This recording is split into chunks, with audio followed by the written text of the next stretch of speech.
আসসালামু আলাইকুম। গতকাল একটা নিউজ দেখলাম বাংলাদেশি নিউজ চ্যানেলে। নিউজটা হচ্ছে যে আপনার সৌদি আরবে রেকর্ড পরিমাণ বাংলাদেশিদের ভিসা দিচ্ছে সৌদি আরব।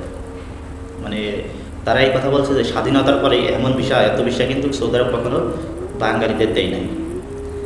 আমার কথা হচ্ছে যে বাঙালি 30 লক্ষ বাঙালি সৌদির মাটিতে আছে, তাদেরই কাজ নাই, তারা অবৈধ ঘুরে বেড়ায়। এদের কিন্তু সরকার ব্যবস্থা করে না, আবার নতুন লোক আনবেন বাংলাদেশ থেকে আইনি বিপদে ফেলানোর চেষ্টা।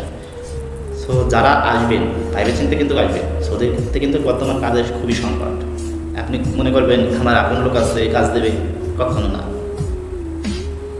30 লক্ষ সৌদি প্রবাসী আছে, বর্তমান রিয়াদ আছে 15 লক্ষ। 15 লক্ষ হয়তো 5 লক্ষ কাজ করতেছে, 10 লক্ষই বসা। 30 লক্ষ সৌদি প্রবাসীর ভিতরে দেখেন হিসেব করলে 10 লাখ কাজ করে, আর বাকি 20 লাখ কিন্তু একবেলা খায় আর একবেলা না খেতে। যারা আসবেন ভুলেও এই চিন্তা করেন না যে আমি গেলেই ভালো কিছু করতে পারবো।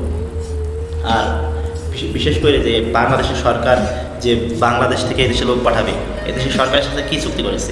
এদেশে 30 লক্ষ প্রবাসী আছে, তাদের কাছে জানুক বুঝুক যে তারা কেমন আছে। অবশ্যই জানতে হবে যে সৌদির মাটিতে 99% প্রবাসী অবৈধ আছে।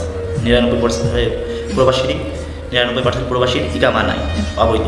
তো এইগুলো সরকার খোঁজ রাখে না। সরকার খোঁজ রাখে ওই রেকর্ড পরিমাণ ভিসা নেওয়া, ভিসা লাগবে, দূতাবাসে খোঁজ রাখা যে সৌদির অবস্থা কী।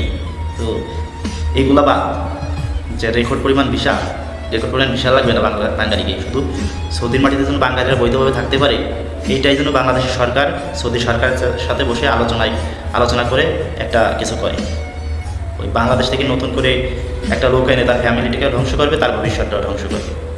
এই কারণে বাংলাদেশ সরকারের কাছে বলতে চাই যে অবশ্যই সৌদি সরকারের সাথে আলোচনায় বসে যত প্রবাসী আছে আগে এদের নিরাপত্তা এবং এদের বাসস্থান, এদের সুযোগ সুবিধার ব্যবস্থা করবে, তারপরে বাংলাদেশ থেকে নতুন লোক আনবে।